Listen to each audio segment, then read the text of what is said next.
तो बस आज और कल, लेकिन ये आज और कल भी वो शांति जिसको तनावपूर्ण, भीषण तनावपूर्ण शांति कहा जा रहा है, क्या चलती जाएगी? क्या इसको शांति का टैग हासिल रहेगा आज और कल भी? क्योंकि अब से कुछ देर पहले डोनाल्ड ट्रंप ने एक बार फिर ट्रूथ सोशल का इस्तेमाल करते हुए कहा कि इस दौरान ईरान ने न जाने कितने बार सीज फायर वायलेट किया है। और इधर खबर यह भी आ रही है कि अमेरिका ने होर्मुज के पास वेसल्स को सीज करना शुरू कर दिया है। और ऐसे में ही दुनिया ये पूछ रही है, ट्रंप की यू टर्न की जो पॉलिसी है, क्या वो एटमी तबाही और महामंदी की तरफ दुनिया को ले जा रही है? क्या ये खतरा बड़ा होता जा रहा है तब जबकि अब ये सीज फायर जो 14 दिनों का था, कल 22 तारीख बुधवार को ये समाप्त हो जाएगा। और इसके साथ ही डोनाल्ड ट्रंप कह रहे हैं कि अब ये बिल्कुल अनलाइकली है कि हम इसको आगे एक्सटेंड करेंगे, और ईरान कह रहा है हम वार्ता की तरफ जाने वाले हैं ही नहीं। ऐसे में अब होने क्या वाला है, जरा देखिए। होर्मुज पर कतर ने अमेरिका को चेताया, होर्मुज नाकाबंदी वैश्विक समस्या बन जाएगी, हर हाल में वार्ता सफल होनी चाहिए। कतर ने कहा पाकिस्तान की शांति की पहल सराहनीय है। कतर ने कहा पाकिस्तान की शांति की पहल सराहनीय, कतर कह रहा है। और कतर यह भी कह रहा है कि वैश्विक शांति के लिए आवश्यक है, वैश्विक कल्याण के लिए जरूरी है। कतर कह रहा है कि किसी भी सूरत में वार्ता होना चाहिए और वार्ता को कामयाब होना चाहिए।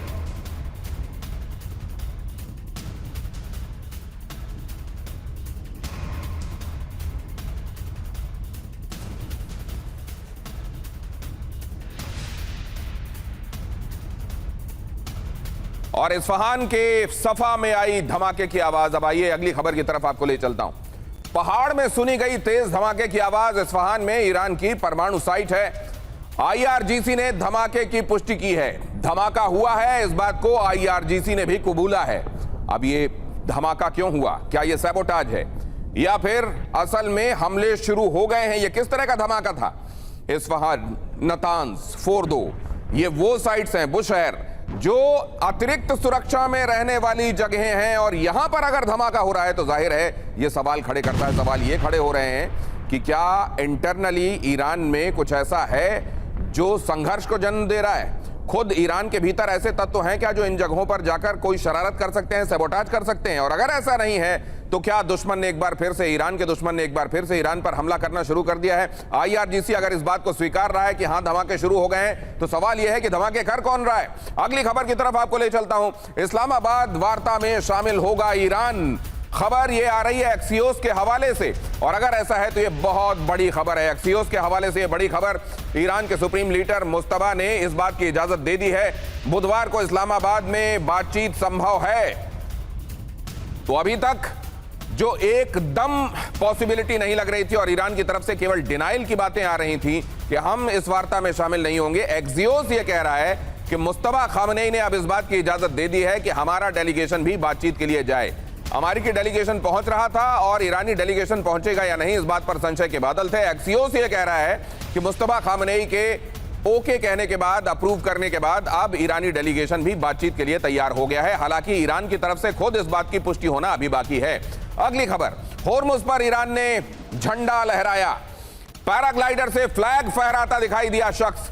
होर्मुज पर ईरान नहीं छोड़ेगा दावा। होर्मुज पर ट्रंप के दावे को झुठलाया।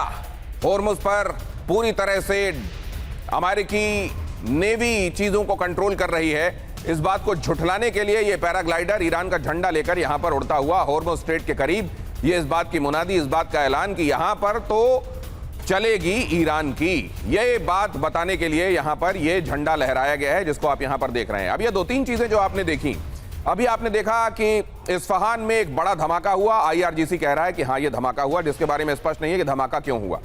आपने यह भी देखा कि ईरान की तरफ से डेलीगेशन जाएगा, इस बात की पुष्टि एक्सियोस की तरफ से हो रही है। हालांकि ईरान की तरफ से अभी यह पुष्टि होनी बाकी है। स्ट्रेट ऑफ होर्मुज में किसकी चल रही है यह बात बताने के लिए ईरान यहां पर पैराग्लाइडर के जरिए अपना झंडा फहराकर इस जगह यह बता रहा है कि यह जगह तो हमारी है।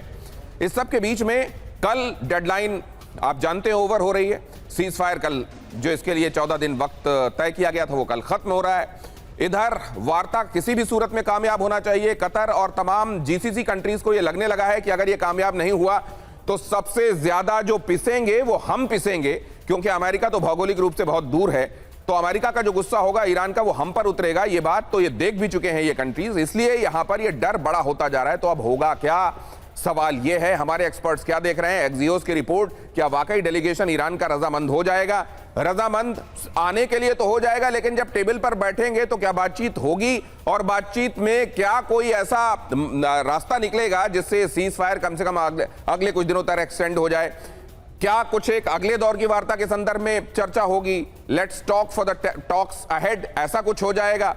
क्या होने वाला है यहां, यह बहुत बड़ा सवाल है। हमारे साथ जुड़ने वाले खास मेहमान इसको आपके लिए डिकोड करेंगे। एयर कॉमोडोर कार्तिकेय काले हमारे साथ आज की इस चर्चा में शामिल हो रहे हैं। हमारे साथ प्रोफेसर अमिताभ भी आज की इस चर्चा में हैं और आशीष सिंह डिफेंस जर्नलिस्ट हमको इस चर्चा में ज्वाइन कर रहे हैं।